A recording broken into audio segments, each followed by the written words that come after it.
Энэхүү гурван тулгуур төгслийн бодлого нь засгийн газраас баримталж буй төсөв, санхүү, хөрөнгө оруулалтын бодлоготой уялдаж цаашид төсөв зээл, тусламжийн бодлогыг чиглүүлэгч гол суурь нөхцөл нь байх болно. Засгийн газар бодлогоо боловсруулан гаргадагч бодлогын хэрэгжилт тааруу хяналт сул байна гэж ард иргэд олон нийтийн зүгээс биднийг шүүмжилдэг. Иймээс гурван тулгуур төгслийн бодлогыг амжилттай хэрэгжүүлэх ажлыг засгийн газрын хэрэглэх газар, үндэсний хөгжлийн газар онцгой үүрэгтэйгээр мандайлан ажиллах болно. Татврын бааз цороо өргөтгөх, хамгаалах, татвар төлөгч бүр хуулиар хүлээсэн үүргээ нэр төртөө биелүүлэх, татврын үр төлбөрийг барагдуулах арга хэлбэрийг шинэ шатанд гаргах, татврын ил тод байдлыг хангахыг бид зорж байна. Монгол Улсын засгийн газар шударга бизнес эрхлэгчтэй дэмжин татврын зарлыг нь бууруулах болно.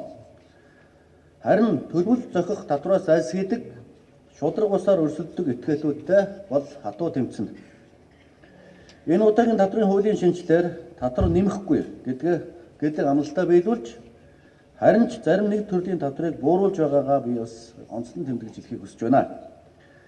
Татвар төлөгч, бизнес эрхлэгч, ард иргэдээс татврын хууль тогтоомж ойлгомжгүй, хэрэгжүүлэхэд хүндрэлтэй, хайлан тооцоо гаргах их зардал байна гэж шүүмжил гардыг та бид бүгд мэднэ. Иймээс татврын хууль тогтоомжийг энгийн ойлгомжтой болгох, түүнийг дагаж мөрдөд хялбарт зардал багтай байлгахыг зорж байна. Иргэдийг орон сууцчлуулах замаар агаарын бохирдлыг бууруулах бодлогыг засгийн газар цаашид тууштай дэмжинэ. Иргэд орон сууц худалдан авахд үзүүлдэг татврын хөнгөлтийн хэмжээг 2 дахин нэмэгдүүлэх, ипотекийн зээлээр орон сууц худалдан авах үйл ажиллагааг татврын бодлогоор дэмжих зохицуултыг хуулийн төсөлд тусгасаа. Монгол Улсын засгийн газар үйлдвэрлэл, худалдаа, бизнес эрхлэгчтэй бүх талаар дэмжиж ажиллах болно. Бизнес эрхлэгчдийг хууль бусаар дарамтлагчид, хүнд сурталчилт гаргагчтай бид хатуу тэмцэнэ.